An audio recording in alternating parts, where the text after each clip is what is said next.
পৃথিবীর মধ্যে মুসলমানদের মধ্যে এমন কিছু মুসলমান আছে 17 শ্রেণীর মুসলমান নামাজ পড়েও জাহান্নামে যাবে, তারা মুসলমান হয়েও জাহান্নামে যাবে, ইবাদত বন্দেগী করেও জাহান্নামে যাবে।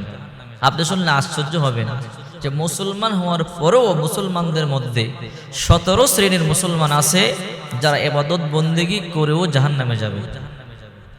এই জন্য বিশ্বনবী মুহাম্মদ সাল্লাল্লাহু আলাইহি ওয়াসাল্লাম বলেন, আখলিস দীনাকা ইয়াকফিকাল আমালুল কলিল, তোমার ঈমানকে খাঁটি করো, ঈমানকে পরিশুদ্ধ করো, অল্প আমলেই নাজাতের জন্য যথেষ্ট হয়ে যাবে। আপনাকে আল্লাহ তাআলা 1000 বছর হায়াত দিয়েছে, মৃত্যুর পর আল্লাহ তাআলা বলল তোমার উপর আমি সন্তুষ্ট নই, আপনি জাহান্নামে যাবেন, অবশ্যই আপনি জাহান্নামে যাবেন। আল্লাহ যদি বলে যাও জাহান্নামে যাও, তাহলে আপনার পুরা কপাল, আপনার দুনিয়া দিয়ে কোনো ফায়দা হলো না, লাভ হলো না। আর যদি আল্লাহ তাআলা দুনিয়াতে আপনাকে 1000 বছরের সময় দেয়, আপনি কষ্টে চলেন, আপনি ভিক্ষা করে যদি জীবন যাপন চালান, মৃত্যুর পরে আল্লাহ তাআলা যদি বলে রে আমার বান্দা বান্দি তোমার উপরে আমি সন্তুষ্ট, তাহলে আপনার কপাল ভালো, আপনার ভাগ্য খুলে যাবে। আপনার মতো ভাগ্যবান আর কেউ নাই। দুনিয়াতে 1000 বছর হায়াত পাইছে, আপনি বাদশাহ ছিলেন, টাকার অভাব নাই, পয়সার অভাব নাই, সুখ শান্তির অভাব নাই। মৃত্যুর পরে আল্লাহ বলো তোর উপরে অসন্তুষ্ট, আপনার মতো ভরা কপাল আর কেউ নাই। এই জন্য বলছিলাম 17 শ্রেণীর মানুষ মুসলমান হয়েও জাহান্নামে যাবে, ইবাদত বন্দেগী করেও জাহান্নামে যাবে। এর মধ্যে 1 নাম্বার হলো যারা হারাম খায়। লা ইয়াদখুলুল জান্নাতা জাসাদুন গুদিয়া বিল হারাম, হারাম দেহ জান্নাতে কোনোদিন যাবে না। আপনি লক্ষ লক্ষ টাকার মালিক হতে পারেন, কোটিপতি হতে পারেন, আপনি হারাম খান, সুদের কারবার করেন, ঘুষের কারবার করেন, আপনি জাহান্নামী। আপনার নামাজ কবুল হবে না, রোজা কবুল হবে না, আপনার দোয়া কবুল হবে না, আপনার সব ইবাদত বরবাদ হয়ে যাবে। এই জন্য 1 নাম্বার হলো যারা সুদের কারবার করে, অর্থাৎ হারাম কাজ করে। লা ইয়াদখুলুল জান্নাতা জাসাদুন গুদিয়া বিল হারাম, হারাম দেহ, হারাম রক্ত কোনদিন আল্লাহর তৈরি জান্নাতে যাবে না। এই হলো 1 নাম্বার। 2 নাম্বার আত্মীয়তার সম্পর্ক ছিন্নকারী। বিশ্বনবী মুহাম্মদ সাল্লাল্লাহু আলাইহি ওয়াসাল্লাম বলে দিয়েছেন, লা ইয়াদখুলুল জান্নাতা কাতিউন, আত্মীয়তার সম্পর্ক ছিন্নকারী কোনোদিন জান্নাতে যাবে না। আত্মীয়তার সম্পর্ক ছিন্নকারী কোনোদিন জান্নাতে যাবে না, এই জন্য সাবধান। 3 নাম্বার যারা প্রতিবেশীকে কষ্ট দেয়, বিশ্বনবী মুহাম্মদ সাল্লাল্লাহু আলাইহি ওয়াসাল্লাম বলেছেন, যারা প্রতিবেশীকে কষ্ট দেয়, নামাজ পড়েও জাহান্নামে যাবে, রোজা রেখেও জাহান্নামে যাবে, কোরআন তেলাওয়াত করেও জাহান্নামে যাবে, তাদের ইবাদত আল্লাহর দরবারে কোনোদিন কবুল হবে না। 4 নাম্বার যারা পিতা মাতাকে কষ্ট দেয়, বিশ্বনবী মুহাম্মদ সাল্লাল্লাহু আলাইহি ওয়াসাল্লাম বলেছেন, রিদুর রাব্বি ফি রিদুল ওয়ালিদাইন ওয়া সাখাতুর রাব্বি ফি সাখাতিল ওয়ালিদাইন। আল্লাহর হাবিব বলে দিয়েছেন, যাদের উপর পিতামাতা সন্তুষ্ট তাদের উপর আল্লাহ তাআলা সন্তুষ্ট, যাদের উপরে পিতামাতা অসন্তুষ্ট তাদের উপর আল্লাহ তাআলা নিজেও সন্তুষ্ট।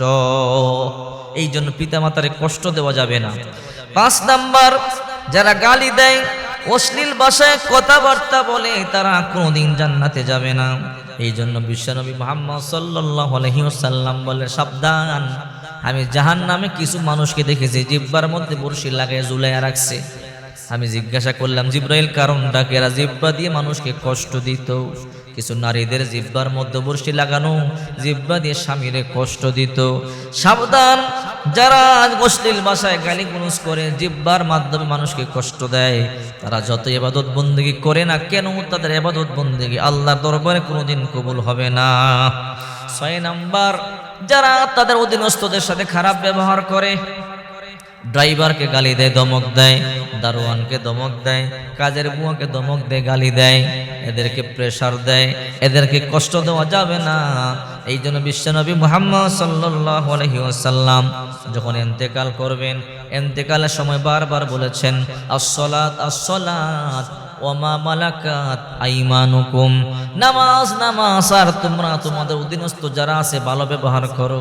চিন্তা করে দেখেন, যারা অধীনস্থ যারা আছে, ড্রাইভার আছে, কষ্ট দেওয়া যাবে না, গেটের দারোয়ানকে কষ্ট দেওয়া যাবে না, আপনার বাড়ির মজদুরকে কষ্ট দেওয়া যাবে না, আপনার কাজের বুয়াকে কষ্ট দেওয়া যাবে না। যদি কষ্ট দেন তাহলে আপনার নামাজ ইবাদত বন্দেগী কোনো কাজে আসবে না।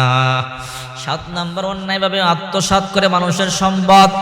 বিশ্বনবী মুহাম্মদ সাল্লাল্লাহু আলাইহি ওয়াসাল্লাম বলেছেন, যারা অন্যায়ভাবে অন্যের মাল সম্পদ আত্মসাৎ করে, ওহুম ইয়াহমিলুনা আওজারহুম আলা যুহুরিহিম আলা সাআ মা ইয়াজিরুন। এর ব্যাখ্যা এসেছে, যারা অন্যায়ভাবে মানুষের সম্পদ দখল করে আত্মসাৎ করে, কিয়ামতের ময়দানে 7 আসমান 7 জমিন তাদের পিঠের উপরে চাপায়া দেওয়া হবে।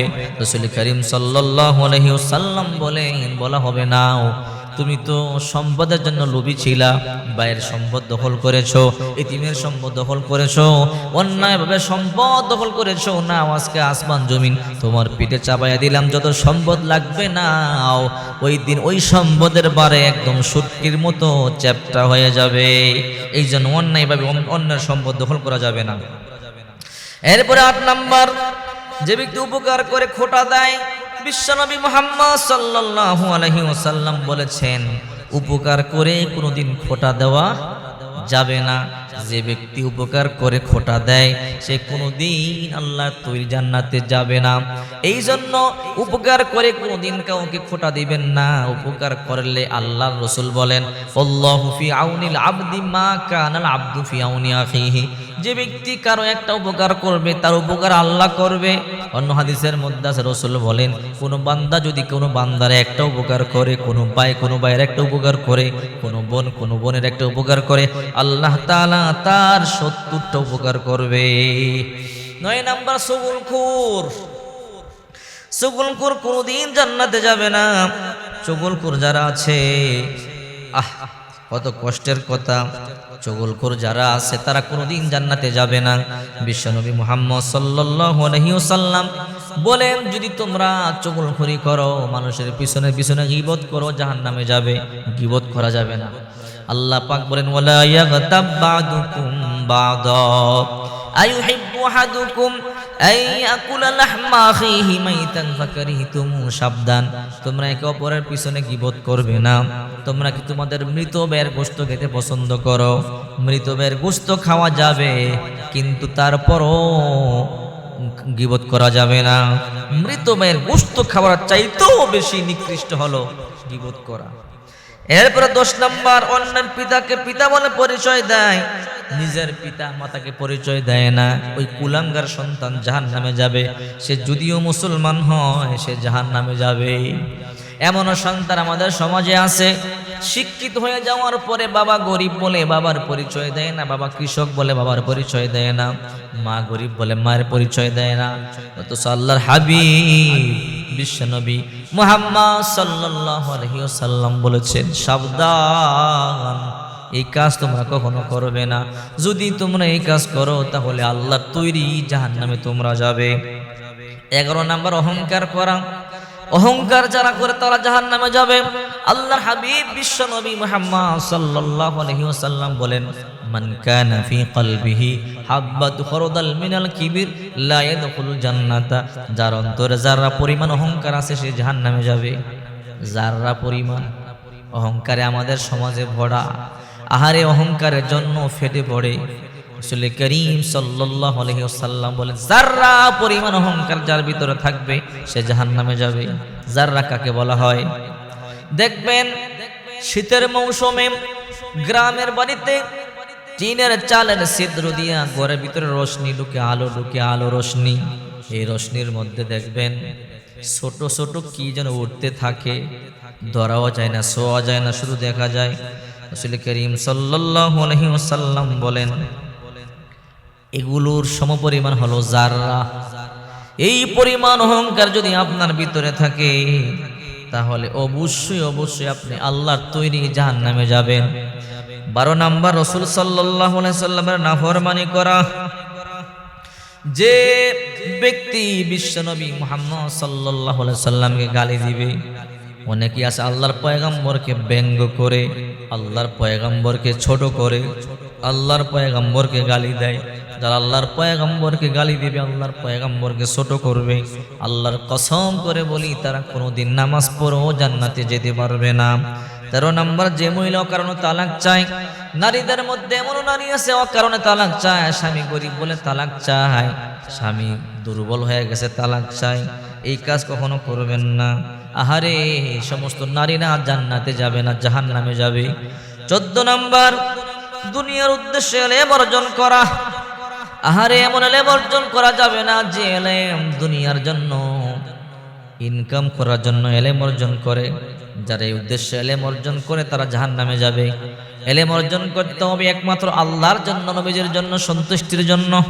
আর আমার এলেমের দ্বারা যেন আমার আল্লাহ সন্তুষ্ট হয়, আমার নবী সন্তুষ্ট হয়, এই জন্য এলেম শিখতে হবে। যারা এলেম শিখে নিজের ফায়দার জন্য, লাভের জন্য ইনকাম করব মোটা অঙ্কের টাকা, এই উদ্দেশ্যে এলেম অর্জন করলে কোনোদিন আল্লাহ তাআলা কোনোদিন কবুল করবে না। এই জন্য আল্লাহ হাবিব বলেন, ইযা মাতাল ইনসানু ইনকাতা আমালুহু ইল্লা মিন সালাস। মানুষ মারা গেলে সব দরজা বন্ধ হয়ে যায়, 3টা দরজা খোলা থাকে। সাদাকাতিন জারিয়াতিন, সদকায়ে জারিয়া, আও ইলমিন ইনতাফাউ বিহি, এমন ইলম যে ইলম উপকারী ইলম, আও ওয়ালাদিন সালিহিন ইয়াদউ লাহু, নেককার সন্তান, যে সন্তান দোয়া করে। আহারে, নেককার সন্তান রেখে যান, দোয়া করলে দোয়া কবুল হয়ে যাবে, জান্নাতে যাবেন। 15 নম্বর, যে ব্যক্তি মাথায় কালো কলম ব্যবহার করে মানুষকে ধোঁকা দেওয়ার জন্য, মানুষকে ধোঁকা দেওয়ার জন্য মাথার মধ্যে কালো কলম ব্যবহার করতে পারবেন না। যদি কালো কলম ব্যবহার করেন মানুষকে ধোঁকা দেওয়ার জন্য, আপনি জাহান্নামে যাবেন। আপনি মুসলমান হয়েও আপনার নামাজ কবুল হবে না। 16 নম্বর হলো যারা জিনা করে, জিনাকার যারা, তাদের দোয়া কবুল হবে না।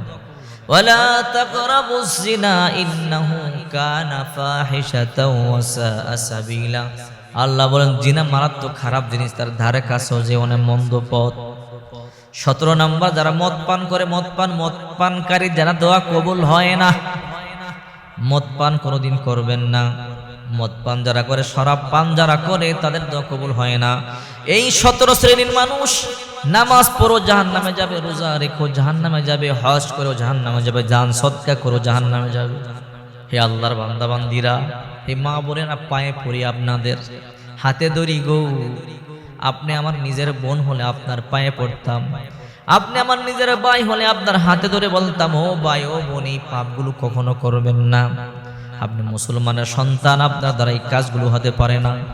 যদি আপনি মুসলমানের সন্তান হওয়ার পরে পাপগুলো করেন, তাহলে মনে রাখবেন আপনার নামাজ, আপনার ইবাদতে কোনো কাজে আসবে না। আল্লাহর তৈরি জাহান্নাম আপনার জন্য রেডি আছে, রেডি। হাবিয়া জাহান্নাম রেডি, ওই হাবিয়া জাহান্নামে আপনাকে যেতে হবে।